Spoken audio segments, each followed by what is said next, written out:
Congresso do Iberojur, da FIB, das Faculdades Integradas de Bauru. E a gente vai iniciar primeiramente com a professora convidada, a professora Renata Albuquerque. Vou fazer uma rápida apresentação da senhora. Professora de Direito Tributário, doutorando em Direito pela Universidade de Coimbra, em Portugal, membro do Iberojur. E o tema da palestra é do Iberojur nas áreas científica de Direito Tributário e Financeiro. E o tema é recentes reformas do direito tributário brasileiro. Professor, mais uma vez, seja muito bem-vinda, muito obrigado pela presença. Mesmo online, a gente fica muito contente com a sua palestra. Eu vou só mudar de lugar para que a gente possa visualizar melhor no meu telão aqui também. E pode ficar à vontade, a sala é sua. E mais uma vez, muito obrigado. Boa tarde a todos. Vou começar a compartilhar a tela aqui, só para não termos, não, a gente não ter nenhum problema. Pronto. Bom, fazendo uma breve apresentação, eu me chamo Renata Gomes de Albuquerque Sá. Eu já sou membro do Iberojur desde 2018 o meu objeto de estudo é o direito tributário e o direito financeiro. Faço doutorado em Direito Público na Universidade de Coimbra, em Portugal. Eu sou mestre em Direito Tributário pela UERJ, aqui do Rio de Janeiro, e já sou professora desde 2012 de Direito Tributário, em algumas pós-graduações e cursos. Eu escolhi esse tema para falar um pouco com vocês, porque mesmo quem não é da área tributária vai sentir os impactos da reforma tributária. Para fins dessa apresentação, eu trouxe uma aproximação com o modelo europeu, porque, para quem não sabe, o IVA no sistema europeu existe o IVA, que é o Imposto sobre Valor Agregado. Então, o Brasil se inspirou muito nesse sistema, nesse projeto de reforma tributária que hoje nós estamos implementando. Começando aqui, o Brasil, eu trouxe uma frase bem interessante, que o Brasil tributava o consumo como ninguém.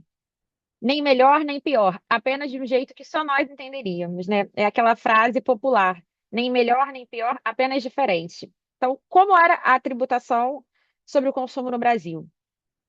Em primeiro lugar, existia uma fragmentação muito ampla. Por quê?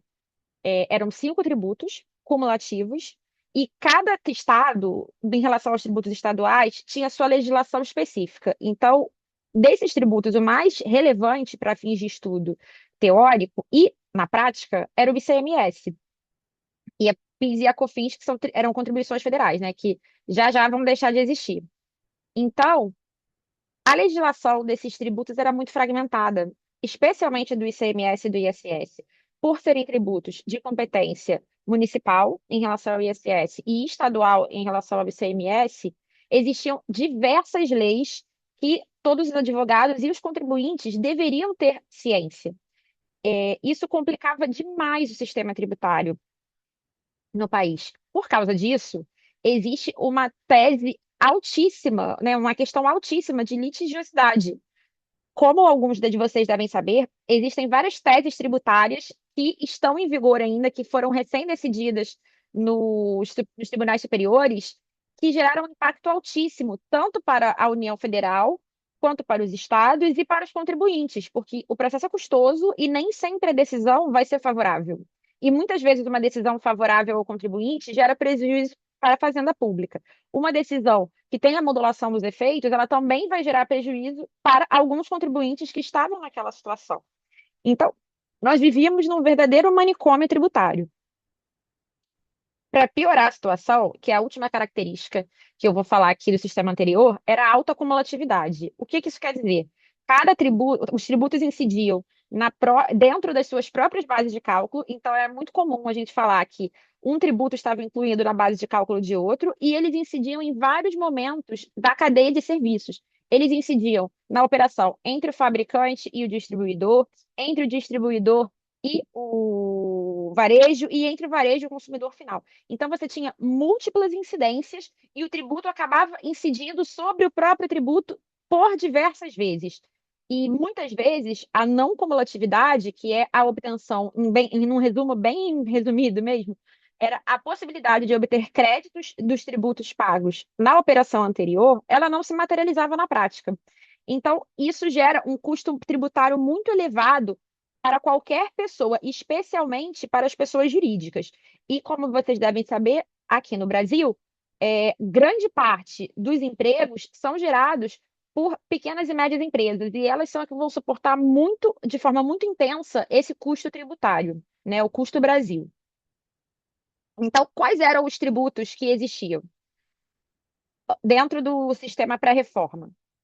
Primeiro, como eu já falei, o ICMS, que é de competência dos estados, o ISS, que é sobre serviços de competência dos municípios, PIS, COFINS e IPI, que são de competência da União, eram de competência da União.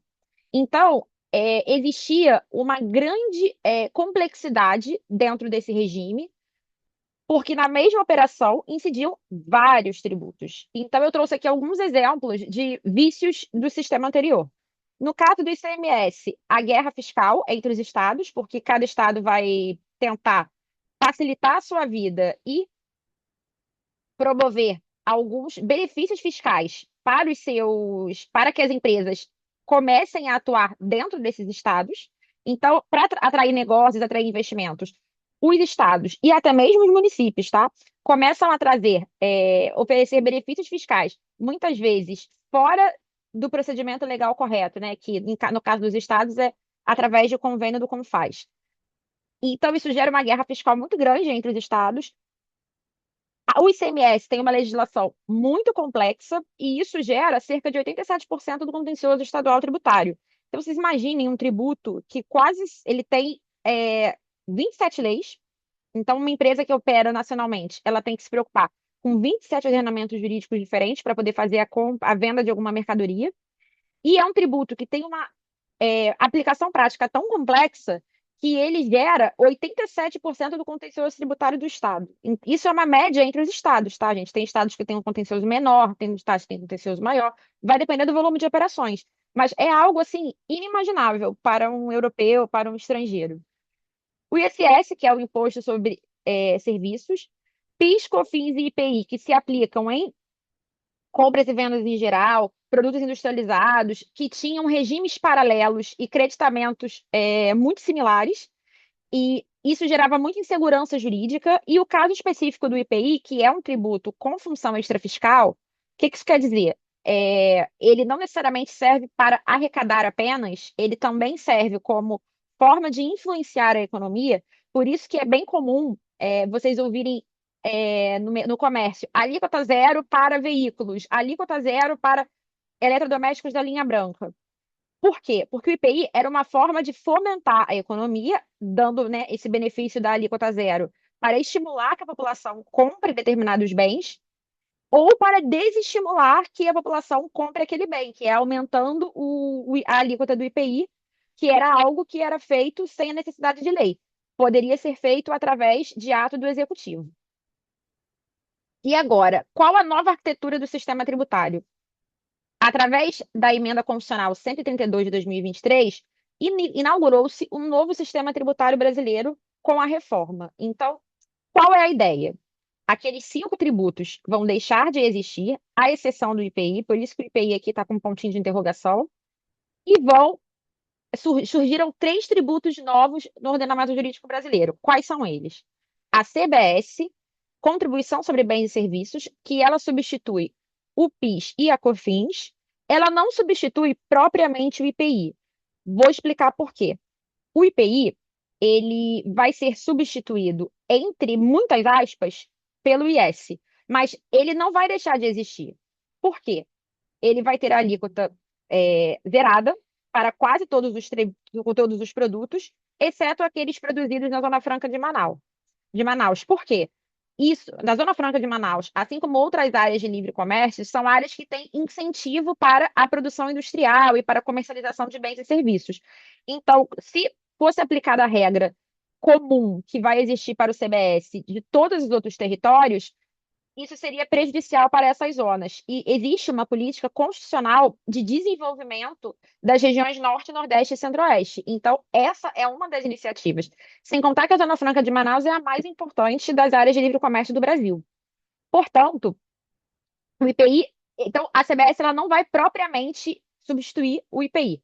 Então, por isso que eu coloquei ali para vocês estudarem isso depois com mais calma. Eu posso até depois disponibilizar material com materiais específicos, e eu pretendo também.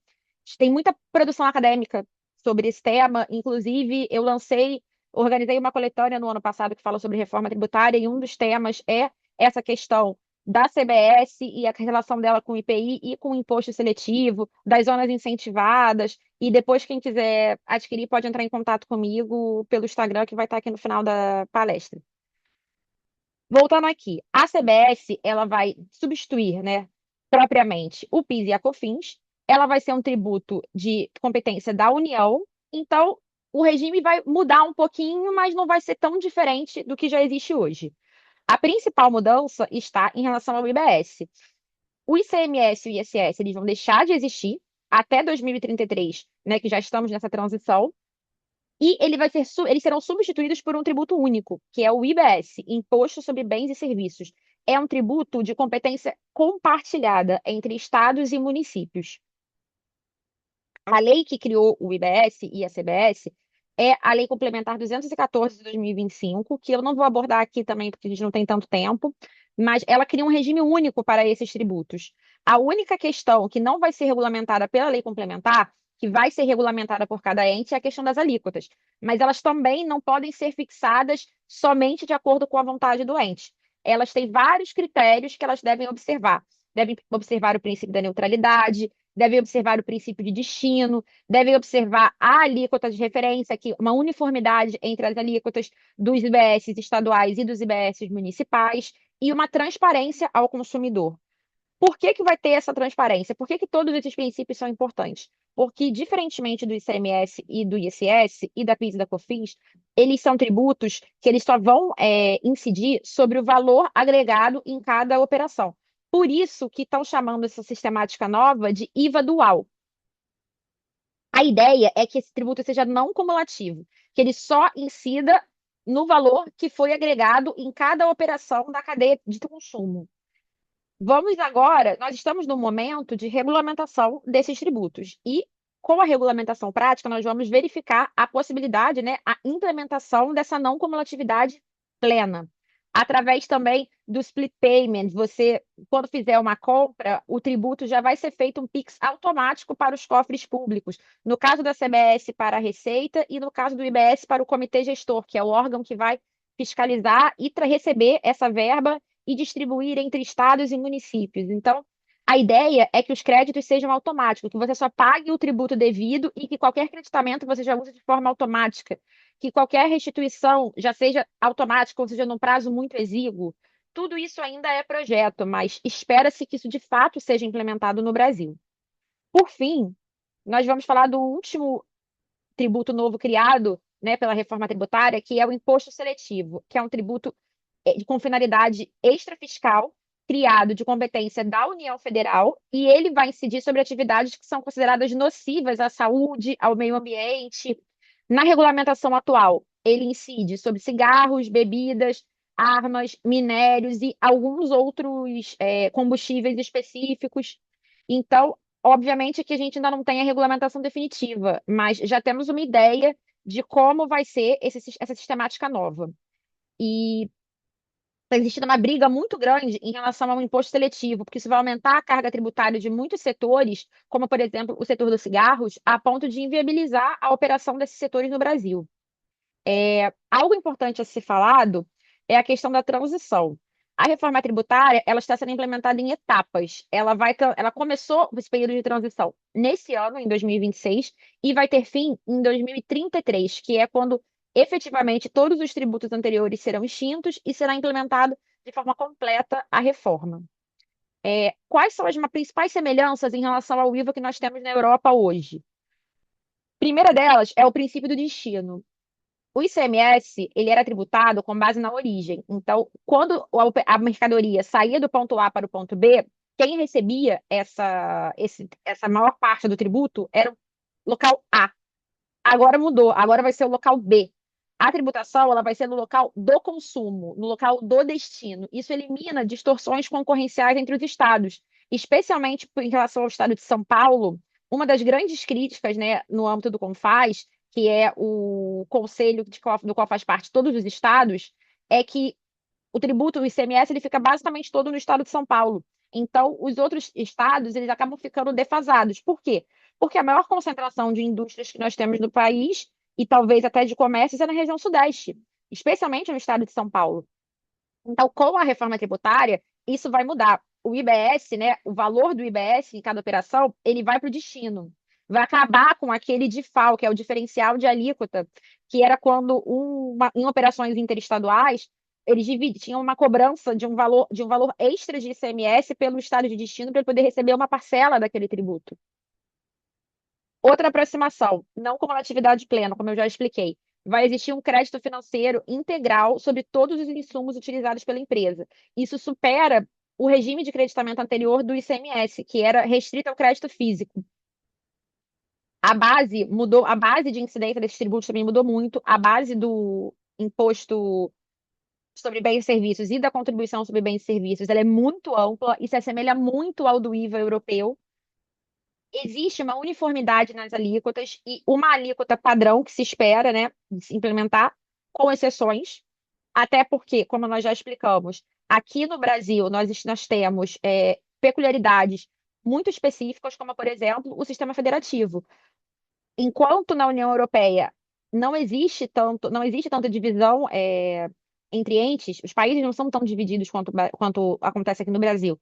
Então, é impossível a implementação de um IVA único, a não ser que ele passe a ser um tributo federal, o que esvaziaria em demasia a competência tributária e a autonomia financeira dos entes subnacionais, né, estados e municípios e Distrito Federal. Por isso que não pôde ser criado um IVA, foi criado esse sistema dual, né? O IVA dual, que é IBS mais CBS.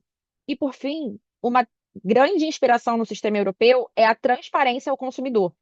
Quem aqui já foi na Europa já viu como é feito na nota fiscal o destaque do tributo para a pessoa saber exatamente quanto ela está pagando no produto e quanto ela está pagando a título de tributo. E isso vai acontecer também em relação ao IBS e CBS no Brasil. Algumas diferenças estruturais entre esses sistemas em relação à quantidade de tributos, até porque eu já expliquei, não tem como a gente fazer um único IVA nacional, então nós temos dois tributos principais, né, CBS e IBS, a gestão em relação ao que vai ser arrecadado. No IVA europeu existe uma gestão centralizada, um órgão centralizado, enquanto aqui no Brasil isso vai para o comitê gestor do IBS, porque o comitê gestor ele não é um órgão único, ele é um órgão colegiado, do qual fazem parte representantes dos estados e dos municípios. A questão do federalismo fiscal, até porque aqui no Brasil existem três entes, três espécies, né, de entes, além e também um quarto ente, que é o Distrito Federal, que acumula competências municipais e estaduais, e todos eles vão ter participação na receita tributária.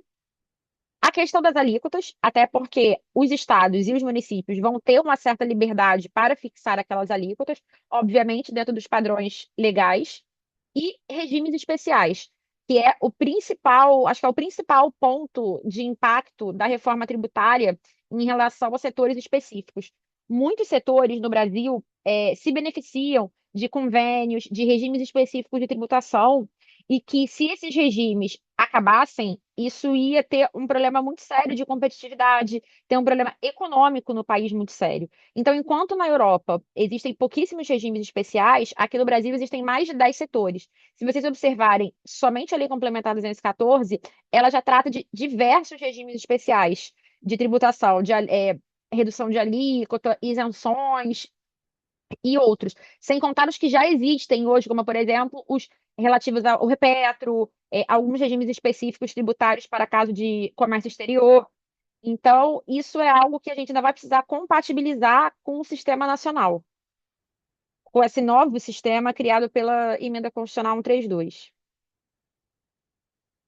E agora, para a gente finalizar aqui a apresentação, temos alguns desafios importantes que precisam ser nomeados. O primeiro deles é a transição tão longa de 10 anos. Existe e já está acontecendo o risco de esses dois sistemas simultâneos, que é o sistema pré-reforma e o sistema de transição, existe um risco muito grande de dupla tributação e de contencioso tributário. Por quê? São dois regimes simultâneos com regras muito distintas e sem uma sem definições específicas importantes, como, por exemplo, a inclusão dos novos tributos na base de cálculo do ICMS e, em algum momento, a inclusão do ICMS na base de cálculo dos novos tributos. Isso já está sendo discutido hoje e isso vai gerar muito contencioso. Um segundo ponto importante é a questão do cashback. O cashback foi inspirado no modelo canadense de restituição dos tributos para pessoas em situação de vulnerabilidade e para contribuintes de baixa renda. Hoje, nós ainda não temos uma regulamentação tão forte sobre isso. Já temos algumas coisas na Lei Complementar 214, mas ainda não está 100% regulamentado. E existe ainda um debate sobre se isso de fato implementa a progressividade tributária, se isso de fato consolida a justiça fiscal ou se é só uma maquiagem. E, por fim, que era o que eu já falei aqui, dos regimes diferenciados, porque existem muitos setores no Brasil que já são beneficiados hoje por um sistema que vão ser, e que esses sistemas eles precisam ser alterados e precisam ser mantidos. Existe uma pressão política muito grande para que esses sistemas sejam mantidos, até por questões econômicas, questões extratributárias, questões da realidade do nosso país. E um ponto importante é, somente a reforma como já está hoje, antes da regulamentação, ela já prejudica muito aqueles optantes pelo Simples Nacional, porque eles não vão gerar o crédito que uma pessoa que só está operando em outros regimes tributários, né, como lucro real ou lucro presumido, vão gerar. Então, muitas vezes a pessoa pode deixar de adquirir um produto produzido por um optante do Simples, porque ela não vai ter crédito sobre aquela operação e nem vai adquirir produtos dessa pessoa. Então, isso tudo vai mudar um pouco a dinâmica econômica do país. Então, que já se fala em ter dois regimes simultâneos de simples, que é o simples híbrido e o simples normal. O simples híbrido seria o simples mais o recolhimento de IBS e CBS fora do simples. Então, isso vai complicar muito, vai gerar também contencioso. Existe um risco de ter uma nova Torre de Babel, um novo manicômio tributário no país.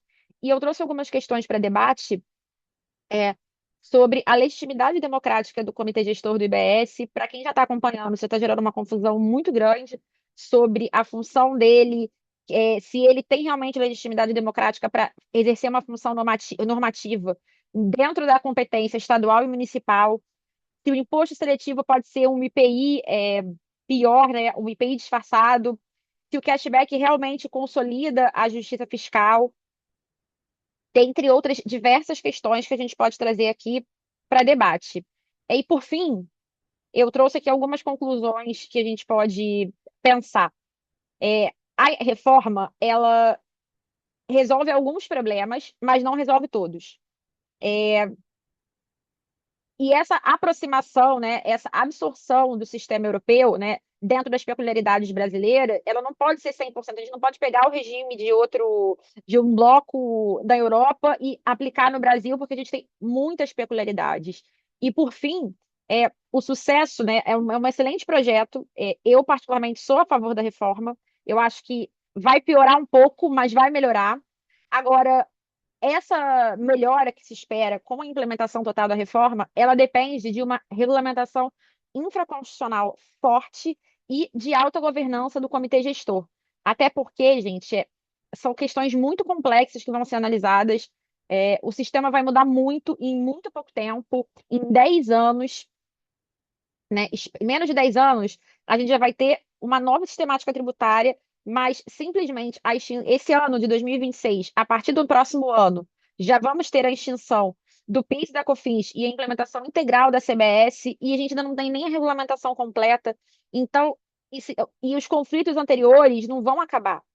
Não é porque não é porque a reforma tributária vai ser implementada, vai acabar um tributo e outro vai ser criado no lugar dele, aquelas discussões antigas não vão acabar. Nós temos diversas questões ainda sobre PIS e COFINS a serem decididas sob o rito de recursos repetitivos e de repercussão geral nos tribunais superiores, e que isso vai gerar uma possibilidade de crédito do contribuinte, crédito para o contribuinte.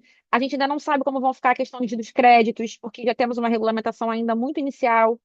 Então, tudo isso, esses problemas vão depender ainda muito, a solução desses problemas e o sucesso da implementação da reforma vai depender dessa regulamentação. Bom, era isso que eu queria falar um pouco hoje com vocês. Qualquer dúvida aqui, podem falar no chat que eu estou à disposição. E eu deixo aqui os meus contatos, o meu e-mail e o meu Instagram, que é Renata Albuquerque Tax. Boa tarde a todos e mais uma vez, muito obrigada pela recepção, pela FIB e pelo Iberojur.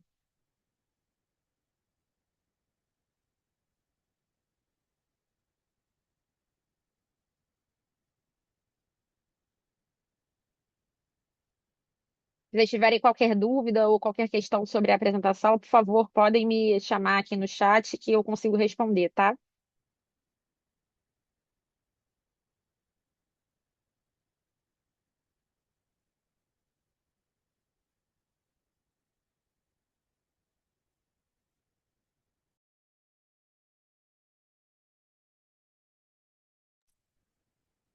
Professora Renata, me ouve?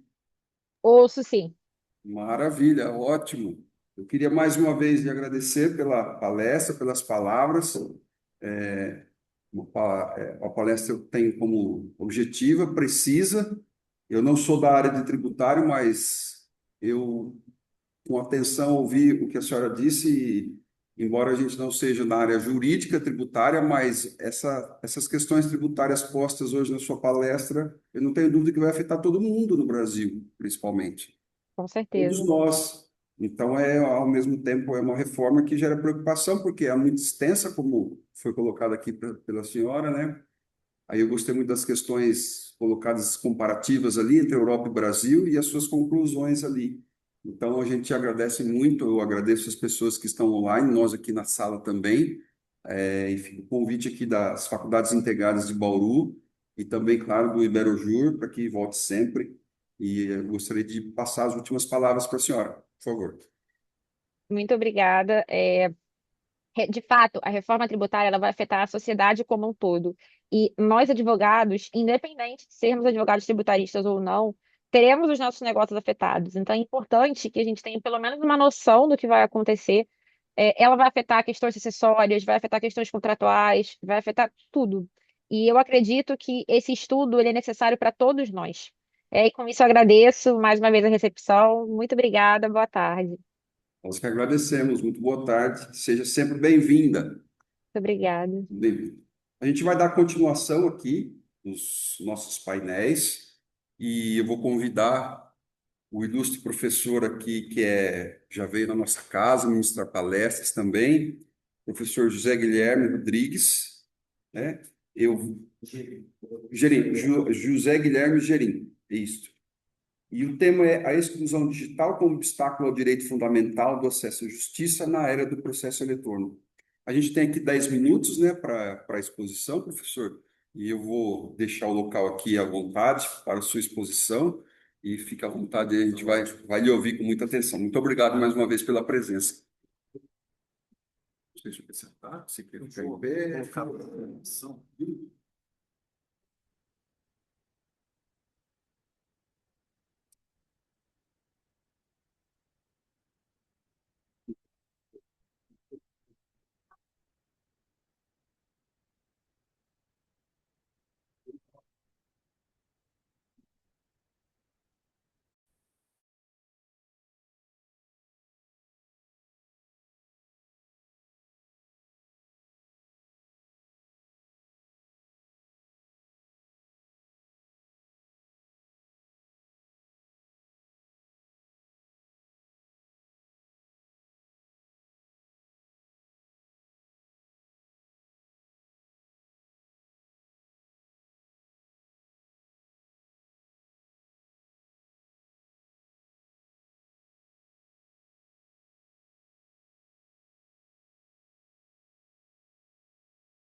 Sim.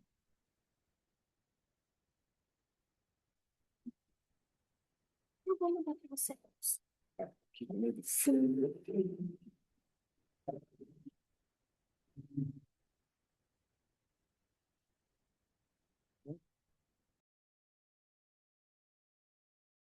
Todos estão ouvindo?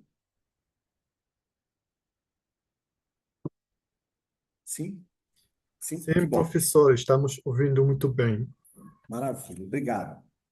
Eu queria primeiramente saudar aqui os colegas presencial, especialmente o professor aqui, moderador, doutor César, doutor Paulo Godoy, doutora Renata Albuquerque, e os colegas aqui presentes também, de forma presencial. E saúdo também os colegas na modalidade online. É um prazer ter todos aqui para acompanhar o nosso trabalho. Eu irei falar sobre a exclusão digital como obstáculo ao direito fundamental de acesso à justiça na era do processo eletrônico.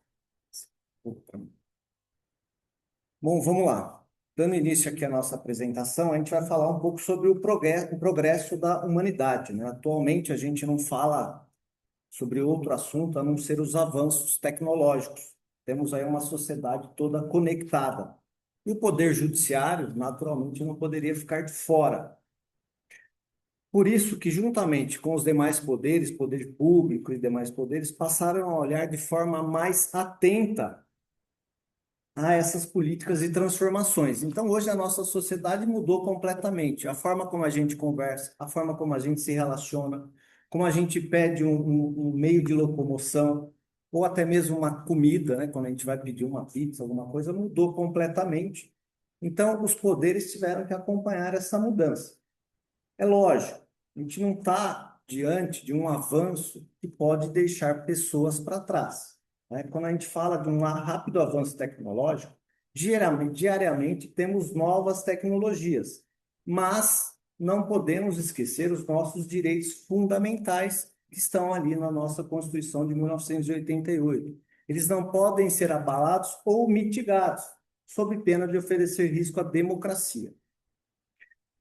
A gente não pode pensar nesse momento que todos têm o mesmo acesso que nós às oportunidades. Então, não é porque eu tenho uma internet em casa que todo mundo vai ter essa internet ou todo mundo tem o mesmo acesso. A gente não pode esquecer que uma parcela da população brasileira sobrevive com diversos problemas sociais e estruturais. E isso deixa eles muito longe dessas facilidades digitais, tá? Ficando cada vez mais esquecidos pelo Estado. É lógico, isso, você muda para mim, Bianca, por favor, querida. Logicamente, nós não podemos aí esquecer os nossos direitos fundamentais. Quando a gente fala de direito fundamental, a gente coloca com destaque o acesso à justiça, que através do acesso à justiça, a gente pleiteia os demais direitos. Então, se a população não tiver direito nem ao acesso à justiça, talvez dali ela vai conseguir pleitear os seus outros direitos, então, naturalmente, ela vai ficar afastada ali do seu direito fundamental.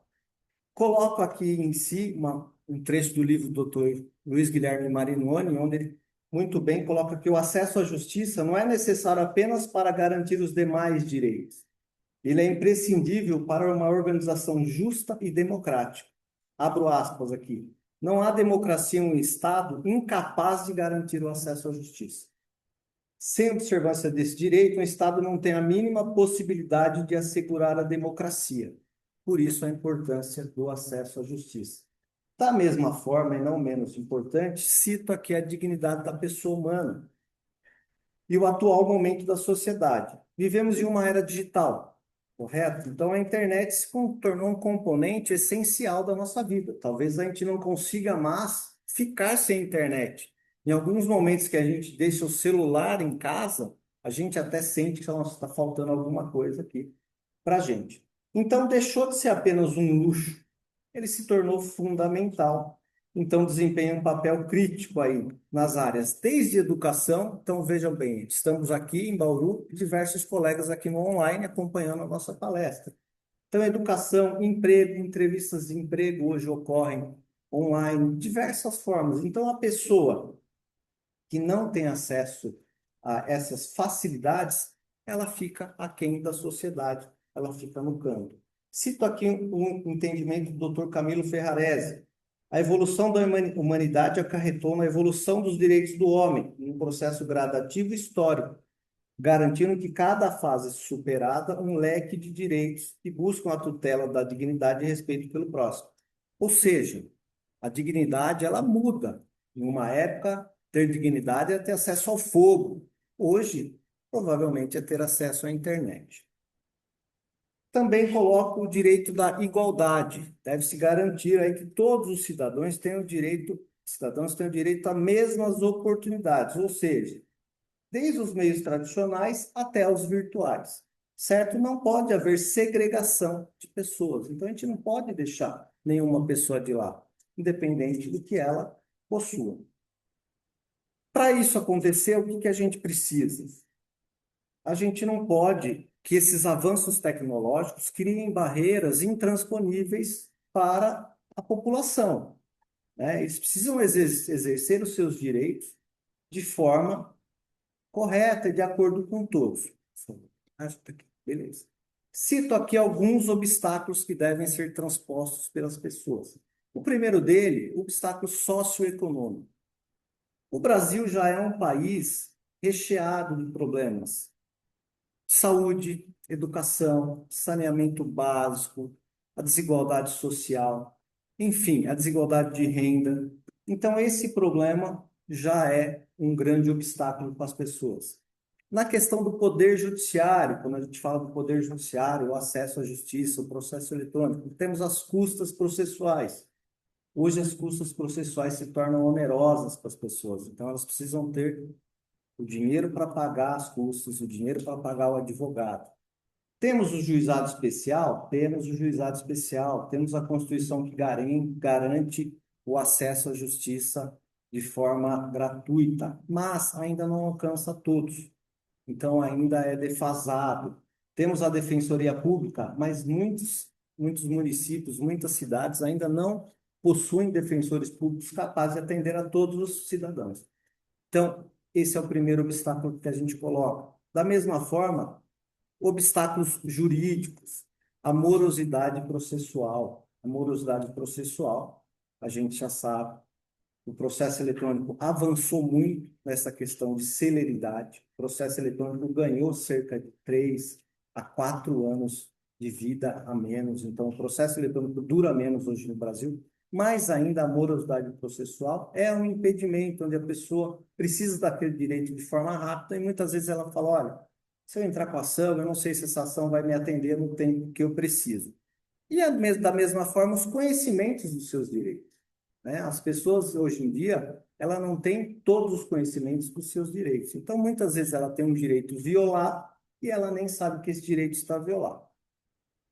E, por último, eu coloco aqui o obstáculo da desigualdade digital, onde a gente tem aqui a questão dos excluídos digitais, né? Hoje, a desigualdade digital reflete a disparidade econômica, onde a falta de acesso, falta de internet, ou a internet de qualidade. Muitas vezes a gente tem uma internet, mas ela não é de qualidade. E também as habilidades digitais. Então, a gente cita aqui 3 modelos de exclusão de acesso, exclusão digital. A exclusão de acesso, essa é aquela pessoa que ela não tem o recurso da internet, ela não consegue acessar a internet. A exclusão de uso, aqui faz a referência à formação e à competência da população. Muitas vezes, as pessoas têm um celular com a internet. Mas para fazer um uso bem feito, correto, muitas vezes é necessário um computador. Mas muitas pessoas não possuem esse computador. E a exclusão de qualidade de uso. Será que a gente usa tudo que a internet pode nos dar aí de benefício? Então a gente usa, acha que a gente tem um conhecimento, mas muitas vezes a gente não tem um conhecimento máximo para tirar proveito de tudo que a rede pode nos propiciar. Então, eu cito aqui esses obstáculos que hoje em dia a população precisa também transpor. Falando um pouquinho agora dos excluídos digitais, ela possui, como a gente já disse, correlação com desigualdade social. E aqui eu coloco alguns pontos importantes que a gente tem hoje aproximadamente 20 milhões de pessoas com 10 anos ou mais que não usaram a internet em 2024. Então, essas 10, 20 milhões de pessoas nunca pegaram uma internet na mão. Qual a causa? 45,6% não sabe usar, e outros citaram que o alto custo é uma barreira ainda para essas pessoas. A questão da faixa etária. Mais da metade desses excluídos tem mais de 60 anos. Então, a gente tem uma dificuldade, essas pessoas. Educação. 3/4 das pessoas sem acesso têm baixa escolaridade. Então, a escolaridade também é um ponto importante. E aquela desigualdade que a gente fala, 100% da classe A tem acesso e 64% da classe B e E apenas tem acesso à internet. Então, aqui, a questão da desigualdade econômica. E a questão dos equipamentos. Quase metade dos brasileiros só tem o celular, né? Então, eles não conhecem um computador e muitas vezes ali o celular dá aquele acesso mínimo, ele entra no site, vê alguma coisa rápida, ele já faz. Qual é o impacto dessa exclusão nessas pessoas? 63% deixaram de usar os serviços bancários. A gente sabe que hoje o banco ele é quase que totalmente digital, ou muitas vezes digital. Então, 63% deixaram de usar. 56% nunca acessaram as plataformas do governo. A gente sabe que hoje tem o GOV, tem as plataformas do governo, tudo ali na era digital. Então, 56% dessas pessoas não usaram. E 55% perderam atividades de estudo. E a gente sabe que, naturalmente, perdendo essa atividade de estudo, ela vai deixar perdendo outros direitos, outros conhecimentos super importantes para a vida. Então, a questão, a falta de acesso à internet, principalmente no Norte e no Nordeste, limita ali o exercício da cidadania e essas pessoas deixam de ir ao mercado de trabalho e atrás dos seus direitos.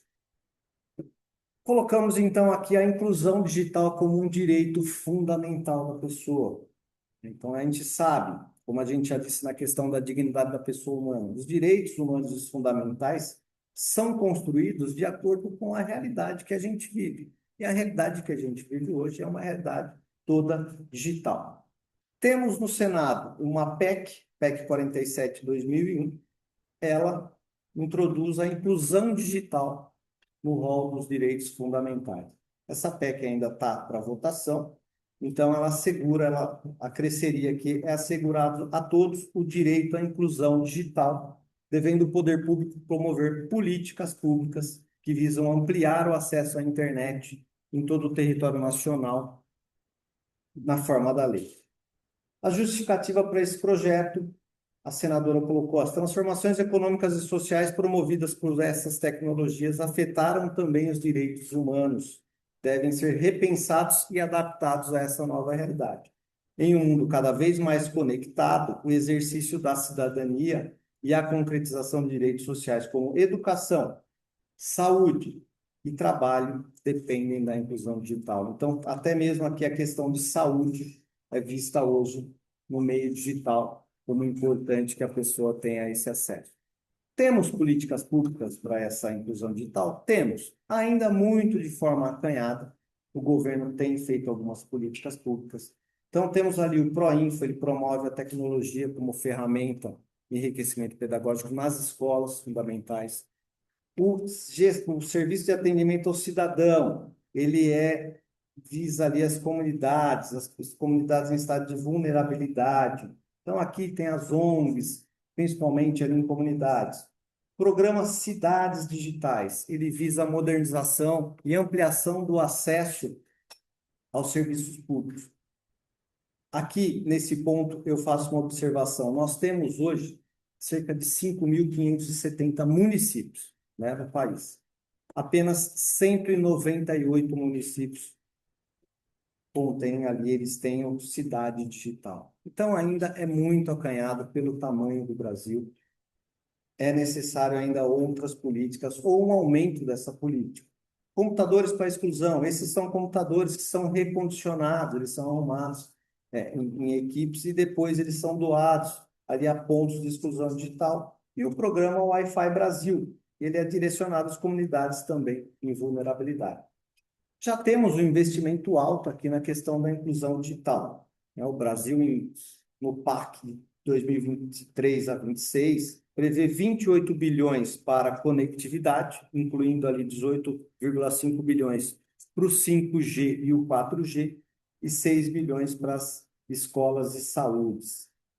Então, tem as políticas públicas, mas ainda é acanhado pelo tamanho do nosso país, é necessário que tenha essa mudança. Então, concluímos aqui o trabalho, que nos dias atuais é inconcebível imaginar a vida cotidiana sem acesso mínimo e de qualidade à internet. Não é uma conveniência, não é um luxo, não é uma coisa que pode ficar sem, e acaba sendo um pilar indispensável para a nossa participação na sociedade contemporânea. A internet faz parte do dia a dia, a gente não fica mais sem. Então, a gente está diante de um direito fundamental. E vai mais além de ter a conectividade, de entrar ali.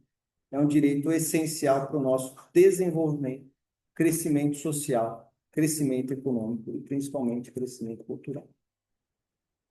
Era isso que eu trouxe para os senhores, para a gente conversar, apresentar. Eu agradeço a todos, agradeço a atenção. Obrigado, Bianca, pela ajuda aqui nos equipamentos eletrônicos. Obrigado a todos que estão online.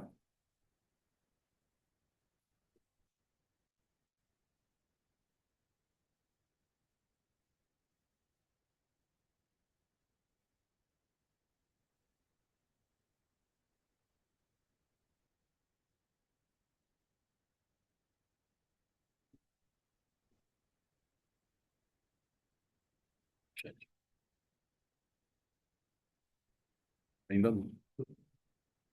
Aperta aqui o microfone.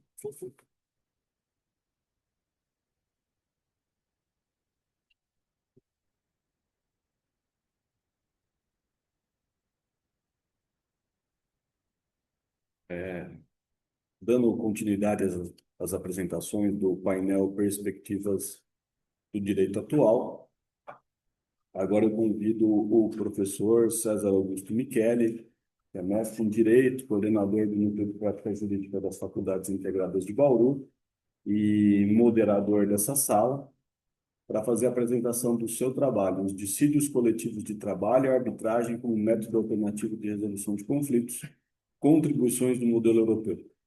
Professor César.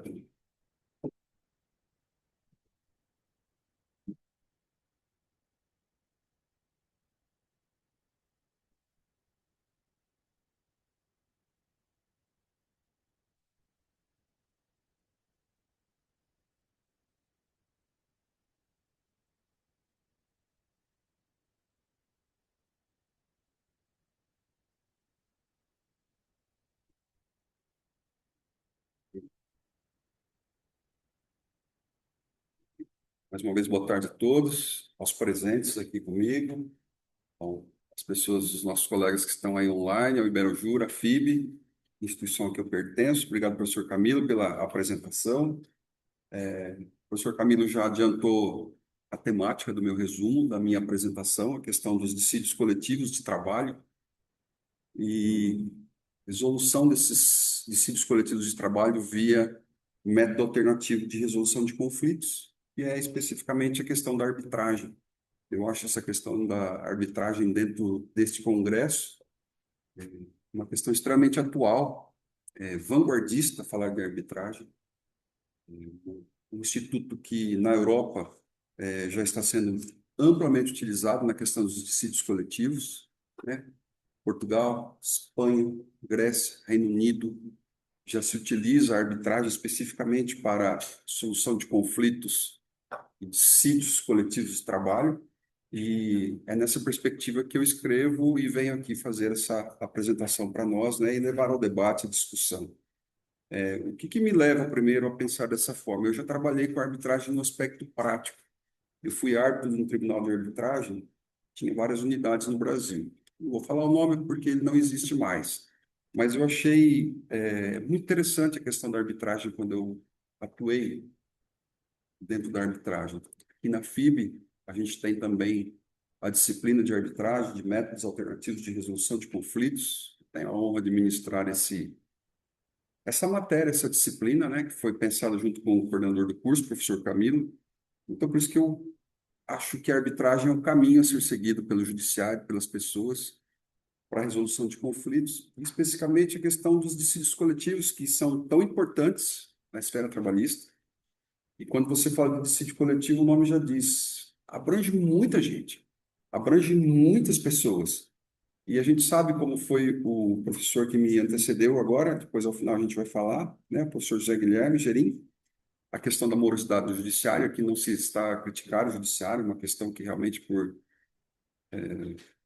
várias outras questões, o judiciário acaba sendo mais lerdo, vamos assim dizer, mais moroso, e às vezes um dissídio coletivo de trabalho, ele não pode esperar tanto tempo.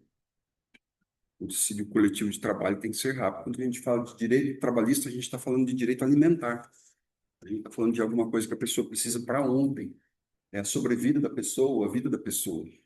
Por isso que eu entendo que a gente tem que buscar arbitragem também para a solução de dissídios coletivos de trabalho.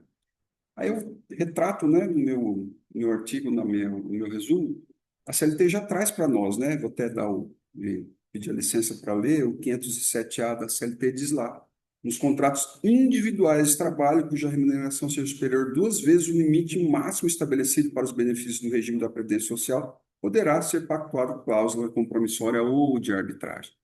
Né? A CLT fala da questão dos dissídios individuais dentro dessa característica, né, que tem que ter uma remuneração superior a 2 vezes o limite estabelecido pela Previdência, hoje 8.000 e poucos reais. E por que não se estabelecer e buscar um método mais rápido para solucionar um dissídio coletivo? E eu proponho aí a questão da arbitragem. Né? Como eu falei, Portugal, Espanha, Reino Unido, Grécia, Noruega, Suécia, todos esses países lá na Europa já utilizam a arbitragem. Aqui nós já temos uma lei específica, 9.307 de 96, que trata da lei de arbitragem.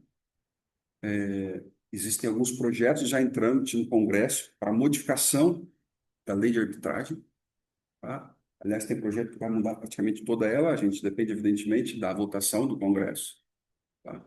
E já que se vai votar algo sobre arbitragem, mudanças na lei, assim como está sendo o Código Civil, por que não já pensar em algo para solucionar um dissídio coletivo de trabalho, especificamente via arbitragem? Né? Porque se a gente pode solucionar a arbitragem, pela arbitragem, os direitos patrimoniais disponíveis, o dissídio coletivo, basta estabelecer regras dentro da arbitragem para que se possa resolver esses conflitos, esses dissídios coletivos de trabalho via arbitragem. E eu trago essa perspectiva do modelo europeu, que já faz isso. Eles são muito vanguardistas.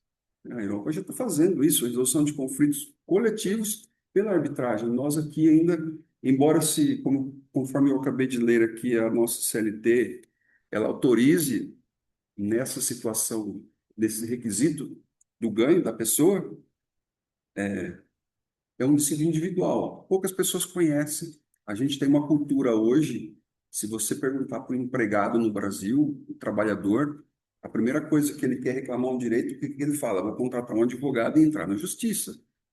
Essa é a cultura que se tem. Assim, vou contratar um advogado, vou entrar na justiça. Não que não se deva fazer assim. O professor que me antecedeu aqui, o professor José Guilherme, falou a situação que acontece dentro da temática dele ali, mas eu acredito que a arbitragem veio para andar de mãos dadas com o Poder Judiciário. Não é concorrente. Tanto é que o próprio CNJ faz várias campanhas, incentiva a arbitragem. O Código de Processo Civil fala da arbitragem. O Código de Processo Civil fala que a sentença arbitral constitui-se um título executivo judicial. Então, é judicial, não é extrajudicial a sentença arbitral. Então, nós temos um instituto aí à disposição e eu entendo que, já partindo para a conclusão, que é plenamente possível, via legislação, uma nova lei de arbitragem que se está a debater no Congresso, eu repito, e que se implante a questão da arbitragem dentro dos dissídios coletivos de trabalho, né, para resolução. Não vamos excluir o judiciário, não é nada disso. Eu acabei de dizer, no meu ponto de vista, teríamos que andar de mãos dadas. A arbitragem e o instituto junto com o judiciário. Estabeleça-se o que tem que ser no judiciário em termos de dissídio coletivo, de resolução de conflito, e se estabeleça pela lei o que tem que ser resolvido via arbitragem. Então, Esse é o meu pensamento acerca da temática. E depois a gente deixa aberto aí no chat para as perguntas. E a gente vai continuando aqui. Agradeço a presença dos meus colegas, a atenção dos meus colegas presencialmente aqui, né, que as pessoas que nos visitam, que são de fora, meus colegas professores, os que estão online também. Não sei se o professor Camilo, eu posso dar continuidade. Então, a gente vai dar.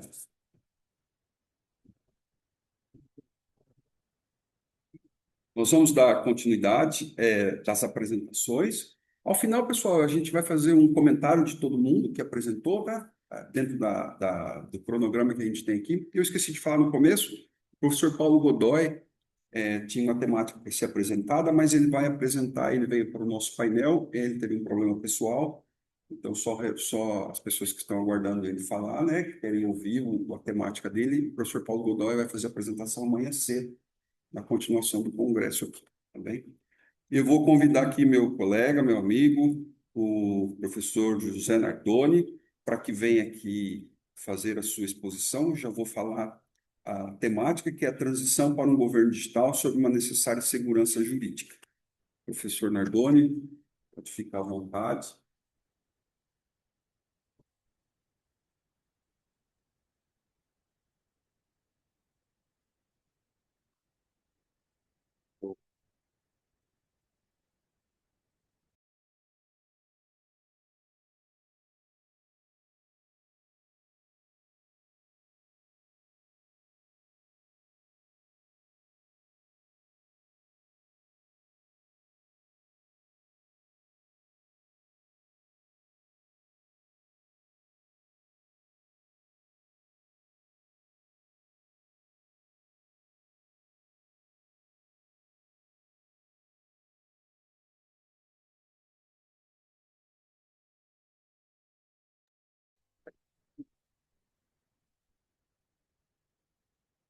Boa tarde a todos e todas, os amigos presentes, os nossos ouvintes pelo meio digital. Agradeço a oportunidade de estar aqui hoje, nessa sexta-feira à tarde, trabalhando e tentando agregar um pouquinho de informação a todo mundo que está presente, está em busca de conhecimento, de informação, de crescer, né? Então, esse é um ambiente altamente produtivo. Quem dera nós tivéssemos mais oportunidades como essas, né? E aqui fica o meu agradecimento ao nosso coordenador, professor Camilo, que nos traz a oportunidade, junto com a Ibero Jur, de poder construir e desenvolver um seminário de temáticas tão atuais, tão diversas, não é mesmo? E aqui eu vou fazer a apresentação do resumo do meu artigo, cumprimentando o meu colega professor aqui da FIB, que acabou de apresentar, professor César, os colegas professores, alunos e visitantes de outras instituições. E, enfim, vou aproveitar a apresentação com alguns poucos slides informativos que trazem um pouco da temática que eu pretendo apresentar para vocês hoje.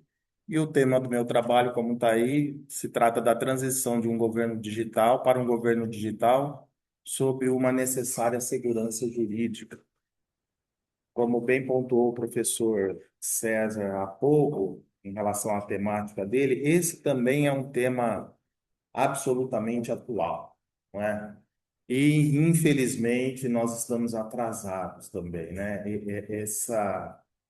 Essa ponte que esse seminário nos permite fazer com países, especialmente da Europa, acaba trazendo para nós uma reflexão de que tem muito a ser feito na nossa estrutura do direito, né? Infelizmente, e todos nós sabemos que o direito é um organismo vivo, né? Ele está em constante construção e reconstrução. E, e assim, os avanços são necessários, as mudanças não são fáceis. Ainda ontem eu estava numa aula de doutorado e, e o professor colocou algumas situações assim, quebrando praticamente muitos estereótipos e muitos conceitos que a gente traz lá da graduação e depois você passa a refletir, fala, puxa vida, né? De fato, há alguns movimentos, porque No momento em que a legislação é construída pelo legislador, existe um contexto, existe uma situação. E esse contexto social ele vai se alterando. Então, a legislação, a ciência do direito, o direito positivado precisa buscar acompanhar. Entendo das dificuldades, a sociedade ela evolui com muito maior velocidade do que o direito consegue acompanhar, mas nós estamos aqui para propor, para apontar o que precisa ser ajustado e para propor que essas mudanças aconteçam da forma mais rápida e efetiva possível. Muito bem. Enquanto a gente está tentando ajustar, já no primeiro slide, a grande a temática, isso. Não, pode retornar, por favor, mais um. É o próximo, à frente. Esse, isso, obrigado. O grande problema que eu trago para vocês é o seguinte: é inegável que nós vivemos um momento de avanço tecnológico, né? Nós estamos habituados no nosso dia a dia, está todo mundo aqui com um smartphone, não tem como, não tem como nós nos livrarmos disso, ele está intrínseco à nossa realidade. E, e o problema que eu levanto, que eu coloco na minha apresentação e vou buscar fazer uma reflexão com vocês, é o seguinte: na medida em que a tecnologia se incorpora ao nosso dia a dia, a gente acaba se alinhando ao que a tecnologia oferece. A tecnologia oferece basicamente dois aspectos: volume de informação e velocidade de oferta dessas informações. Então, a gente tem hoje aplicativos, temos inúmeras ferramentas tecnológicas que nos dão respostas muito rápidas. E isso acontece no nosso dia a dia. A questão envolvendo a minha área específica do direito administrativo é quando nós deslocamos a nossa relação não mais para aplicativos, ferramentas, instituições do mundo corporativo, do mundo empresarial, das relações interpessoais, mas nós direcionamos nossas relações para o aparelho estatal. Quando nós buscamos o Estado para satisfazer alguma das nossas necessidades, a minha pergunta é: a velocidade com a qual o Estado nos atende é a mesma daquela que nós estamos acostumados? Infelizmente, absolutamente e absurdamente é muito mais. E nas nossas investigações, nas nossas pesquisas que eu já tenho efetuado há um tempo, até por conta da minha atividade profissional, eu sou auditor de controle externo, trabalho com fiscalização de contas públicas. O que nós ouvimos muito a partir da reclamação, hoje ouvidoria e transparência é algo inerente a tudo e a todos, né? A nossa instituição tem uma ouvidoria, as instituições privadas possuem seus canais de comunicação, e o Estado também. Você vai buscar os resultados das ouvidorias da transparência pública nos órgãos estatais, o que mais tem de reclamação é a prestação do serviço público lenta. A prestação de serviço público, quando acontece, e nem sempre acontece, não é satisfatória. E o serviço público, ponderemos, não é barato. Ao contrário do que muitos dizem, né? Na inconsequência do desconhecimento da desinformação, serviço público a gente não paga, como não pagamos? E quanto nós pagamos por isso? E a contrapartida, a contraprestação, infelizmente, é desproporcional num sentido negativo, especialmente quando envolve o aspecto tecnologia. E aí eu trago a questão do direito do governo digital, que é um governo, amigos e amigas, diferente do governo eletrônico, viu? Governo eletrônico é uma coisa e governo digital é uma coisa muito diferente. Governo eletrônico é a tentativa e a medida, a atividade de se dar, emprestar digitalização a atividades internas do Estado. É ruim o governo eletrônico? Não é ruim, ele agiliza procedimentos internos, procura agilizar por meio da tecnologia. Quando eu falo governo digital, é uma coisa muito mais ampla, envolve conceitos, valores de entregar serviço à população, muito mais abrangente. E quando nós vamos buscar, se você puder avançar para mim, por favor, isso. Quando nós vamos buscar justificativas para o gestor público do porquê tantas reclamações, do porquê dessa antinomia entre governo digital e satisfação da sociedade, qual é a resposta? Medo. Como diria um amigo meu, ele falava assim: eu não tenho medo, eu tenho receio. Eu falei, puxa vida, né? Qual a diferença disso? O que se usa comumente chamado de apagão das canetas, que eu coloco na apresentação para vocês aí. O que é isso? O gestor ele passa a temer pelo seu CPF. Hoje é inegável, por inequívocos problemas e prejuízos que nós tivemos na seara pública, que a responsabilização do gestor está pegando forte, efetivamente está pegando. Então, o gestor, entre inovar para avançar e correr o risco de que, com essa inovação, eu possa ser responsabilizado, o que que ele faz? Ele não aceita. Daí a expressão apagão das canetas. É isso que a expressão apagão das canetas quer nos trazer. Olha, eu vou ser omisso, eu serei negligente para não colocar o meu CPF, o meu nome, a minha imagem em risco. Então ele se omite, ele deixa de fazer algo, ele vai fazer o trivial, o usual, aquilo que o procurador jurídico, desculpem, aquele que o procurador jurídico dá um parecer favorável, se é que o procurador jurídico também enfrenta a situação, às vezes ele dá as alternativas. Quantos pareceres eu vejo? Ó, se agir assim é isso, se agir daquele jeito é isso, se tomar essa decisão, tá, e qual é a que você me orienta? Não, aí fica na sua discricionariedade. Fica difícil, a gente tem que reconhecer que para o gestor também são situações complicadas. O governo digital poderia em muito facilitar isso, só que o governo digital exige avanços, exige coragem do gestor. E nem todo gestor está preparado ou está alicerçado, sustentado com profissionais, especialmente do nosso meio, da seara jurídica, para dizer para ele, pode ir, que é justificável. Porque, se você puder colocar o próximo, inovação, como o próprio nome diz, é algo que é novo, é uma coisa nova. Por isso, inovar, inovação. Deus te crie. E aí que a inovação é uma coisa nova e vamos pensar no princípio da legalidade, que é muito aplicável à área pública. Só posso fazer o que a lei autoriza, é o que o gestor pensa, e ele não está errado em pensar assim. Mas se é algo novo, normalmente não tem legislação autorizando fazer aquilo, professor. E aí, entre arriscar, entre inovar, entre correr o risco, ele recua e não corre o risco. E a gente passa a viver um círculo vicioso de eu não avanço porque eu tenho medo, se não tem previsão, eu não avanço. Mas para inovar, tem que arriscar.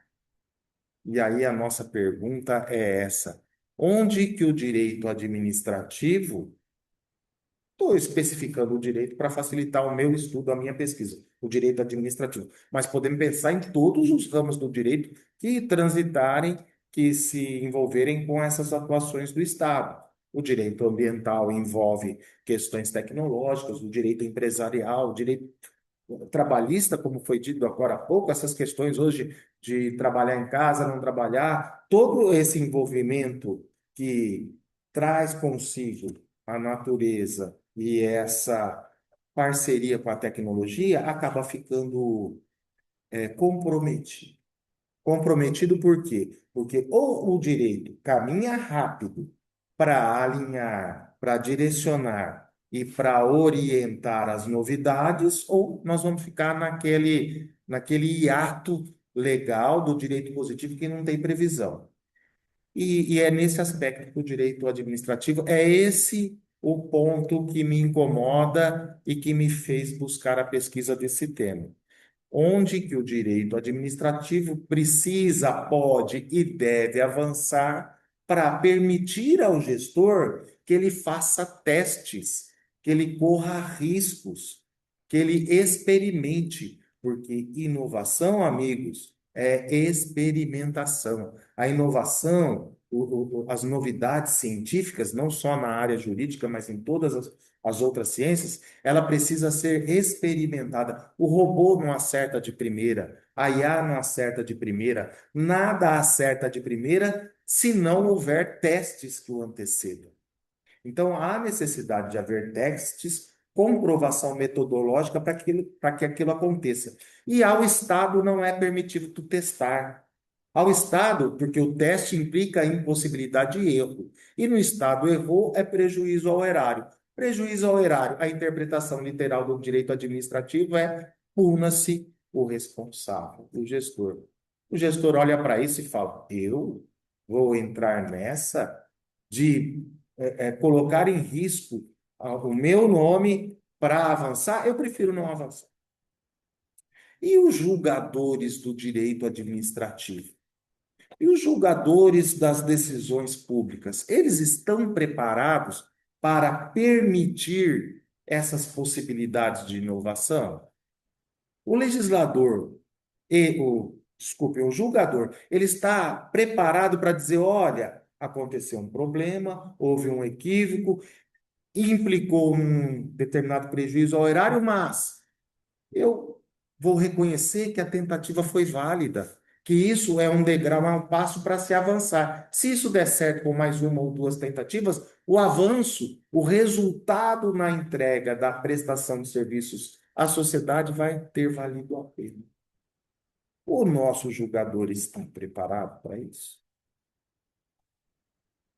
Porque se o julgador também levar na literalidade da lei, considerar aquilo que a lei estabelece, ele também pode se cingir àquilo que lhe é permitido apenas.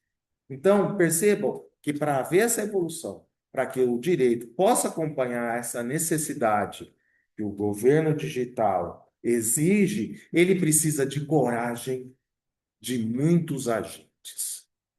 Coragem de muitos agentes, e esse é um aspecto que começo a tratar aqui. Por favor, retorne. Começo a tratar aqui e já digo de antemão, a transparência é um dos aspectos que favorece muito.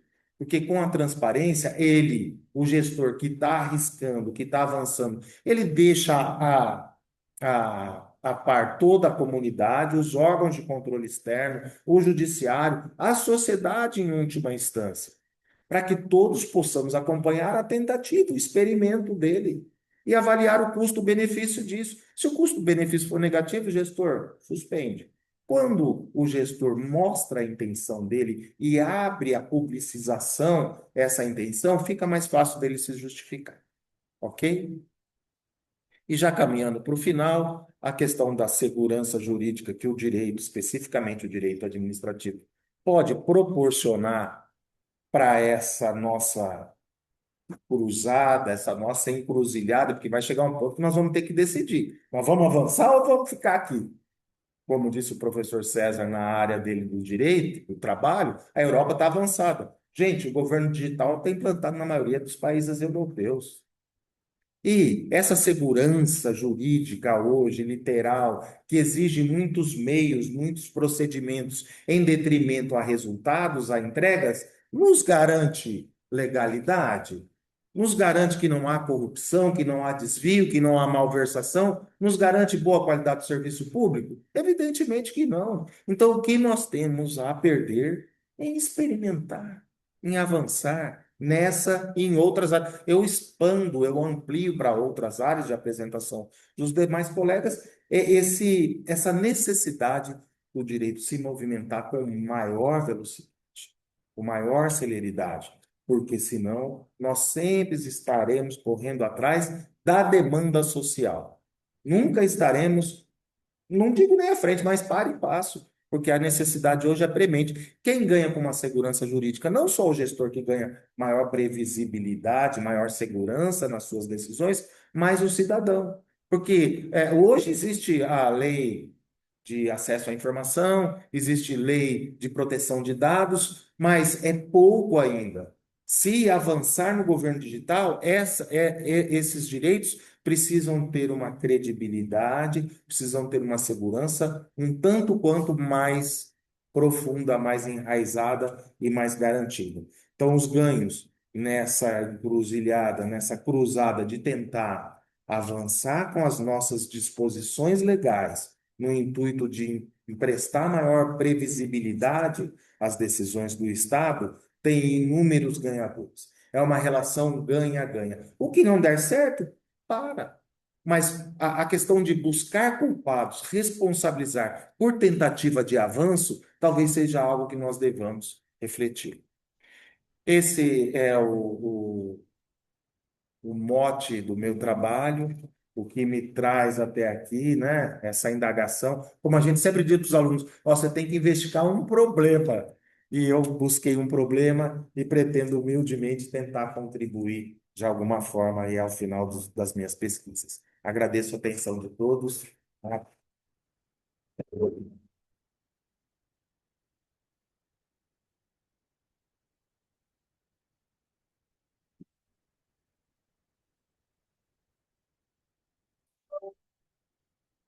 Bem, vamos lá, dando continuidade. Agora é a penúltima exposição. Como é online, eu só gostaria, por favor, de confirmar, a doutora Vera Cecília Junqueires Corel, está me vendo, ouvindo? Não? Aí?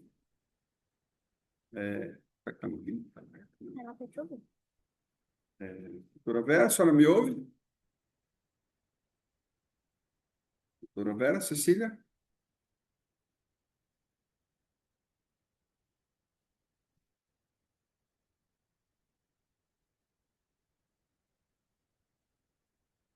De novo, vamos ver.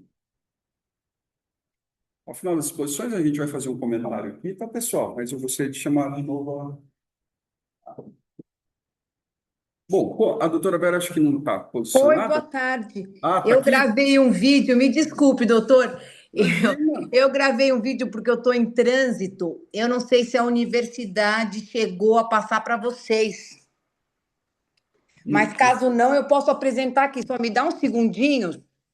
Eu posso fazer o seguinte: é, nós temos só mais duas apresentações, a da senhora e a da professora Rita de Cássia.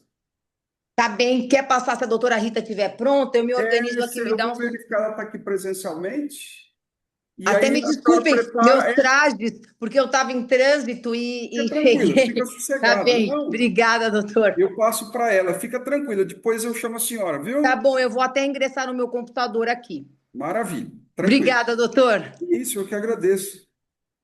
Professora Rita de Cássia chegou agora, seja bem-vinda. Estou dando até um susto aqui na doutora Rita, né? Que é para quem está online aqui, que ela chegou e eu já vou apresentar aqui. Eu vou falar da temática. A professora Rita é a penúltima, depois a gente passa para o final, né? Que é a doutora Vera, que eu acabei de conversar. Então, a temática da professora Rita de Cássia é segurança transfusional e normatividade sanitária. Eu vou convidar a professora Rita para que venha aqui no meu lugar, já está preparando ali com a nossa. Eu queria também agradecer já que vocês não estão vendo, mas a gente tem a presença aqui de uma ex-aluna aqui da FIB, a Bianca, que está nos auxiliando, nos ajudando. Hoje é colega nossa de trabalho, pessoa que está sendo muito crucial aqui hoje conosco, faz parte do nosso curso. Então, agradeço você, viu, Bianca? Então, eu já vou passar a palavra e a professora Rita já vem aqui para nos brindar com a apresentação dela também em 10 minutos aí. Eu vou até dar um lugar para ela aqui e a gente já retorna.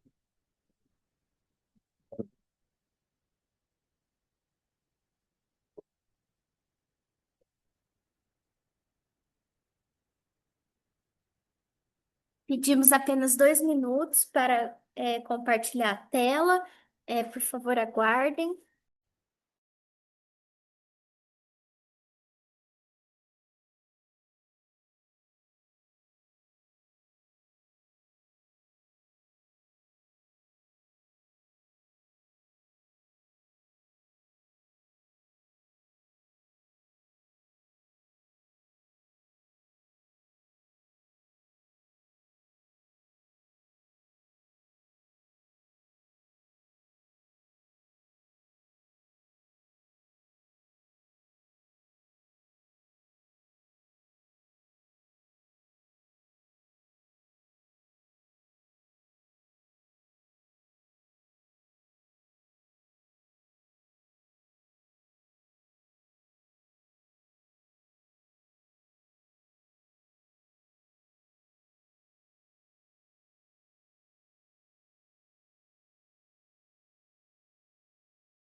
Bom, boa tarde a todos. Meu nome é Rita, sou docente aqui da FIB e nosso trabalho vai ser sobre segurança transfusional e normatividade sanitária. Bom, falando um pouquinho sobre normatividade sanitária e organização dos serviços hemoterápicos no Brasil. A segurança transfusional, ela constitui um dos pilares estruturantes do serviço de hemoterapia. Por quê? Porque nós precisamos ter uma base muito fundamentada, focada em segurança transfusional. Nós temos dois documentos muito importantes, onde os serviços hemoterápicos no Brasil se fundamentam. Vou falar daqui a pouquinho sobre eles. E configuram um dos campos mais sensíveis mediante a vigilância sanitária e também a responsabilidade institucional dos serviços hemoterápicos. No Brasil, os serviços de hemoterapia, eles foram fundamentados mediante diretrizes, normativas, resoluções da Anvisa, portarias, que estabelecem parâmetros estabelecidos sobre o ciclo do sangue. Então, tudo tem que ser fundamentado em legislações. Por favor. Uma delas é a RDC número 34 de 2014 da Anvisa e também a portaria de consolidação número 5 de 2017 do Ministério da Saúde. O conjunto desses documentos, dessas diretrizes, sistematizam requisitos sanitários para serviços de hemoterapia, incluindo critérios de triagem clínica, exames laboratoriais, controle de qualidade, biossegurança e rastreabilidade. Eu até coloquei uma frase em negrito para chamar a atenção, que a segurança transfusional não se restringe ao ato transfusional em si, mas abrange um sistema complexo de vigilância contínua, orientado à redução de riscos. Sobre a perspectiva jurídico-sanitária, a hemoterapia insere-se no campo de proteção coletiva à saúde e se articula aos princípios da Constituição de direito à saúde e de dever do Estado a uma proteção coletiva. Tudo isso previsto na Constituição. No Brasil, as normativas hemoterápicas se baseiam em atualizações tecnológicas, epidemiológicas e operacionais do sistema, aproximando-se de modelos internacionais orientados por vigilância contínua, gestão de risco e sistemas estruturados de hemovigilância. Diante deste cenário, questiona-se em que medida a normatividade sanitária brasileira é capaz de assegurar níveis adequados de segurança transfusional frente a tantos desafios técnicos, epidemiológicos e institucionais. O objetivo do nosso trabalho foi analisar a normatividade sanitária brasileira relacionada à segurança transfusional, buscando compreender como os instrumentos regulatórios contribuem para a garantia da qualidade e segurança no processo transfusional. Nós fizemos um trabalho de revisão bibliográfica e documental, baseados em resoluções da Anvisa, portarias, documentos técnicos, tanto nacionais quanto internacionais. A segurança transfusional como um problema de saúde pública é uma preocupação histórica de saúde pública, diante do potencial de transmissão de agentes infecciosos e da ocorrência de eventos adversos, tanto imunológicos quanto não imunológicos. Ainda que os avanços técnicos tenham reduzido significativamente tais riscos, estes permanecem inerentes à prática hemoterápica, sendo mais compreendidos como probabilísticos do que elimináveis. Com o desenvolvimento de estratégias de mitigação de risco, como uma triagem clínica rigorosa, testagens sorológicas, testes moleculares e um fortalecimento na hemovigilância, representa uma resposta progressiva à complexidade biológica e epidemiológica associada ao uso terapêutico do sangue. Do ponto de vista jurídico, essa condição probabilística exige uma interpretação que considera não apenas falhas individuais, mas também limites técnicos inerentes à prática hemoterápica e exigências de governança sanitária. Nós tivemos atualizações nas nossas normativas.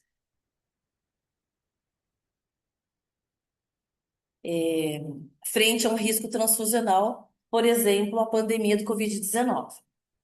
Durante a pandemia, foram emitidas recomendações técnicas que ajustaram critérios de triagem clínica e períodos de inaptidão temporária de doações. Por quê?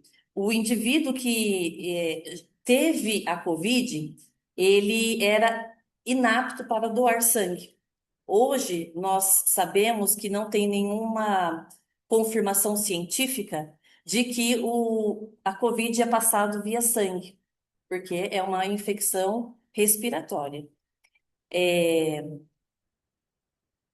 A questão das normativas relacionadas à transfusão, elas são muito dinâmicas. Então, à medida que aparece o nosso exemplo, né, da pandemia, existe a possibilidade de revisar esse documento e adequar aquele momento que toda a população, no caso do Covid foi mundial, né, estão passando no momento. Em relação aos arbovírus, como a dengue e a zika, estimularam reforços de estratégias de triagem e vigilância, evidenciando uma capacidade adaptativa do sistema regulatório frente a mudanças epidemiológicas e também aos impactos clínicos e assistenciais associados à prática transfusional. Então, nós sabemos hoje que um indivíduo que teve Covid, ele pode doar sangue após 10 dias de não apresentação de sintomas. E um indivíduo que teve dengue, ele pode doar sangue após 30 dias de não apresentação de sintomas. Então, esses exemplos evidenciam que a atualização desses documentos raramente precede o risco, emergindo como uma resposta adaptativa à dinâmica biológica e à produção contínua de evidência científica. Em relação aos limites regulatórios, destacam-se as desigualdades estruturais dos serviços hemoterápicos.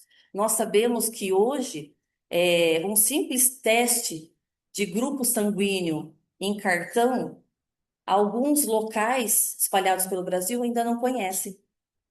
Então, as condições estruturais dos serviços hemoterápicos são diferentes, distribuídos, né, por todo o Brasil. A segurança transfusional, ela deve ser compreendida como uma construção dinâmica. Depende de governança sanitária efetiva, compromisso institucional permanente e uma reflexão ética sobre as decisões clínicas e regulatórias tomadas sobre a incerteza científica.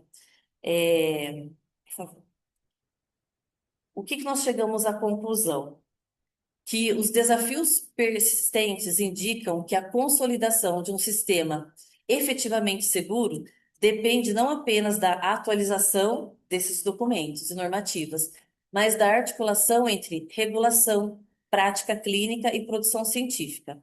Assim, compreender a segurança transfusional como um processo dinâmico e segurança transfusional como um processo dinâmico e o aprimoramento das políticas públicas para a consolidação de um modelo contemporâneo de responsabilidade sanitária.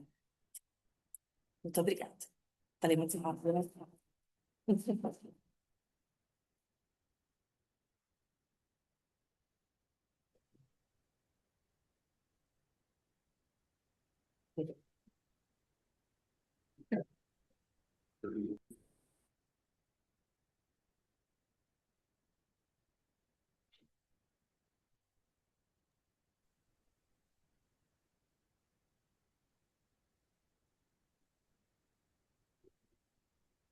Bem, agradeço mais uma vez as palavras da professora Rita de Cássia. Repito, ao final a gente vai fazer alguns comentários, tá, sobre todas as apresentações, nossos colegas, e eu chamo novamente a doutora Vera Cecília. Está me ouvindo, me vendo, doutora Vera? Estou te ouvindo, doutor. Muito obrigada. Maravilha, seja muito Já me bem-vinda. muito obrigada, já me Imagina, recompus aqui. Muito seja muito obrigada. bem-vinda mais uma vez e vamos lá direto ao ponto. Eu vou apresentar a temática da doutora Vera Perfeito, Cecília, que é doutor. casos trabalhadores da Fazenda Brasil Verde versus Brasil, análise à luz da responsabilidade internacional.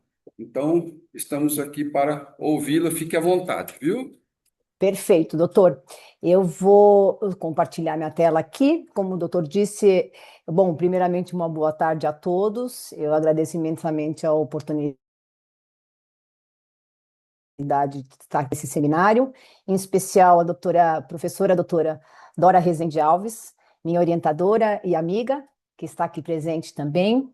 Eu vou revisitar este caso, que apesar de ser um caso que foi julgado há mais de 10 anos pela Corte Interamericana de Direitos Humanos, nós temos visto no Brasil um recrudescimento do trabalho escravo, conforme as fiscalizações do direito do trabalho.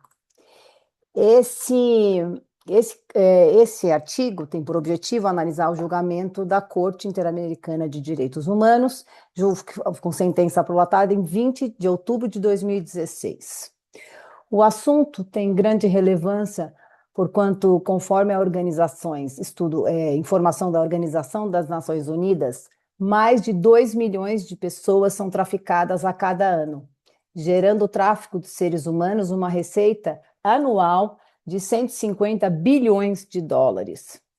Só no Brasil, no ano de 2025, o número de trabalhadores resgatados foi 38% maior do que do ano de 2024, somando 2.700 trabalhadores resgatados em ações de fiscalização pela Inspeção do Trabalho. Infelizmente, o Brasil apareceu um destaque no primeiro julgamento contencioso da Corte Interamericana de Direitos Humanos.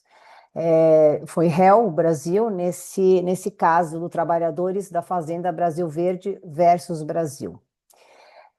Para quem não conhece ou para quem já conhece o caso, relembrando, o Brasil foi condenado por ter sido negligente no tratamento dispensado às vítimas de tráfico de pessoas e condições análogas à escravidão em uma fazenda no estado do Pará.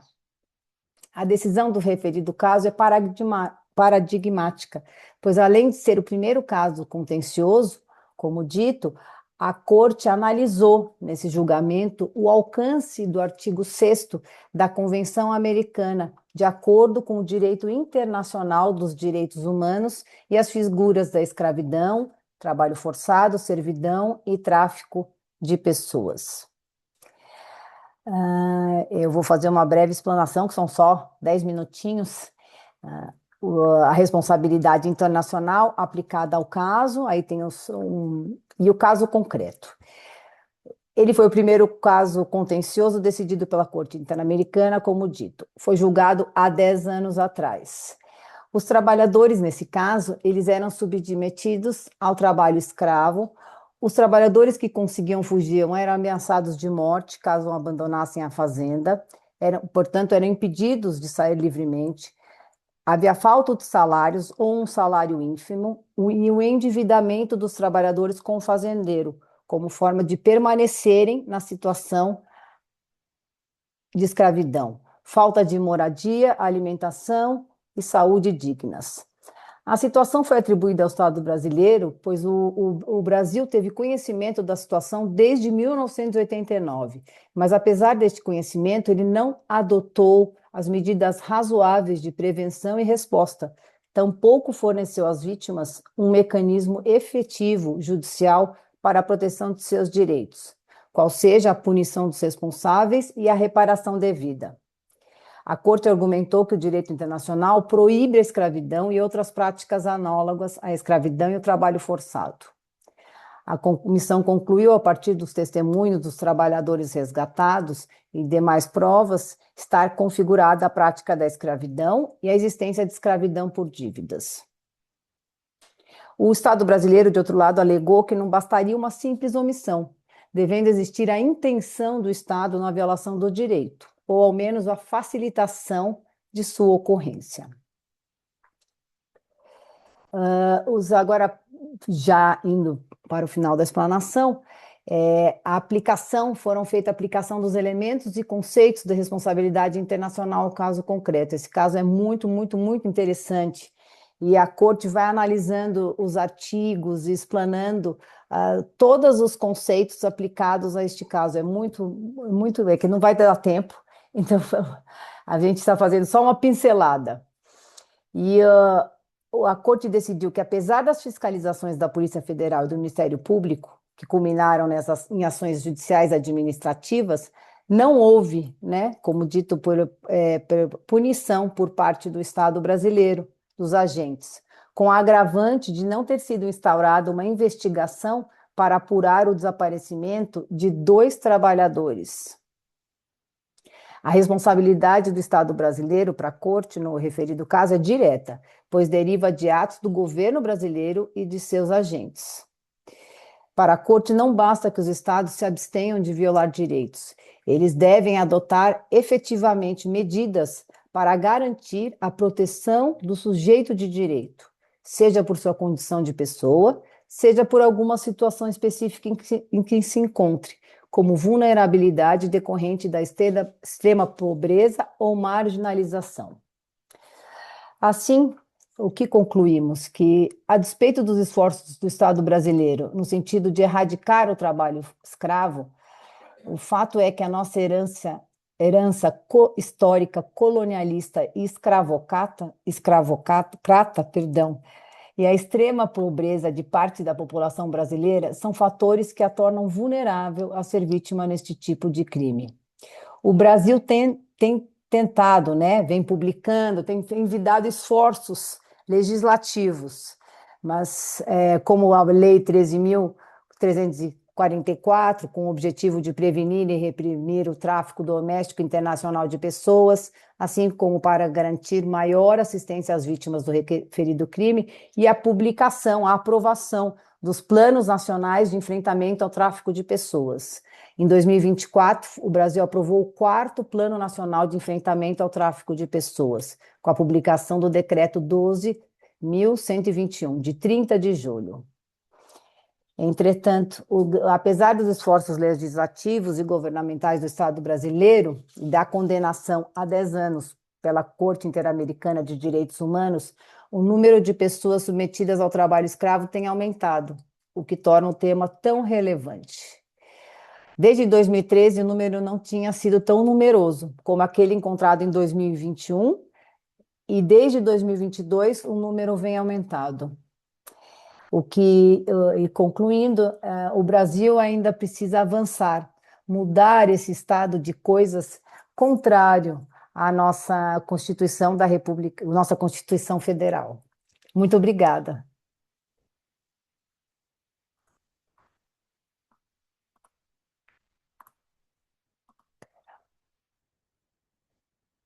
Muito obrigada.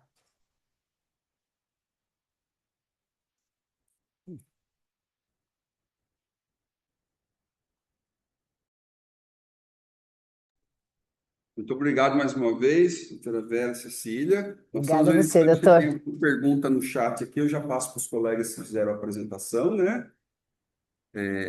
Nossa querida Bianca está aqui verificando para a gente. Por enquanto não tem nada, Bianca. Bom, não tem nada no chat, dado o avançado da hora, que a gente tem a questão do link aqui lá da Europa, o link cai automaticamente. Em primeiro lugar, eu gostaria de agradecer a todos os colegas que apresentaram, né, professor Nardoni, professora Rita, os nossos queridos alunos, o nosso ilustre visitante, professor José Garcia, Guilherme Gerim, não esqueci de ninguém, né? Detesto esquecer, falei de todo mundo. Repito, o painel, a doutora Vera Cecília já tinha agradecido ao final da palestra. Repito que a apresentação do professor Paulo Godoy, quem está esperando, será feita amanhã de manhã. Era para ser feita agora à tarde, mas não vai ser feito questões pessoais dele lá, problemas passará para amanhã. Em linhas gerais, eu apresentei como todos os meus colegas, né? Eu fiquei muito contente, assim, surpreso. Eu aprendi muito com vocês que apresentaram, com os painéis online, muitas coisas que não são da minha área, muitas coisas não, né? Praticamente tudo que eu vi é da área de direito de trabalho. Nós tivemos aí a nossa ilustre visitante, a professora Rita de Cássia, que é de uma área diversa de direito e veio brindar aí um congresso, um seminário com essas informações da área da saúde, muito bacana. Transfundir conhecimento. Muito bom, muito legal, muito bacana. O primeiro que expôs, o professor José Guilherme, também, a questão, eu estava conversando depois com o professor Nardoni, que a exclusão digital, às vezes os órgãos também, a justiça, o judiciário, às vezes parte do princípio como se todo cidadão tivesse uma bela de uma internet, um belo no computador, e que todo mundo está apto a trabalhar no computador, né? Depois tivemos o professor Nardoni também falando da questão do governo digital, muito interessante, moderno. Aí tivemos os painéis online, da doutora Vera Cecília, trazendo à baila aí o caso desses trabalhadores da Fazenda Brasil, reviver essa situação toda. É isso aí. E acho que eu não falei de ninguém. Doutora Renata. A Renata. Eu esqueci aqui. É verdade. A nossa primeira convidada, que não foi um painel, e a Bianca me lembrou aqui, a doutora Renata, que fez a palestra inicial, também agradeço de coração, foi um aprendizado muito bom, né? Obrigado por estar mesmo online, mas estar presente aqui na FIB. Doutora Renata, muitíssimo obrigado pela palestra que iniciou esse painel. Dado que não temos nada no chat, e que hoje é sexta-feira, aqui no Brasil a gente fala que sextou, então eu declaro encerrados os trabalhos. Muito obrigado a todos, todos os online, pessoal presente aqui. Obrigado. Boa tarde a todos.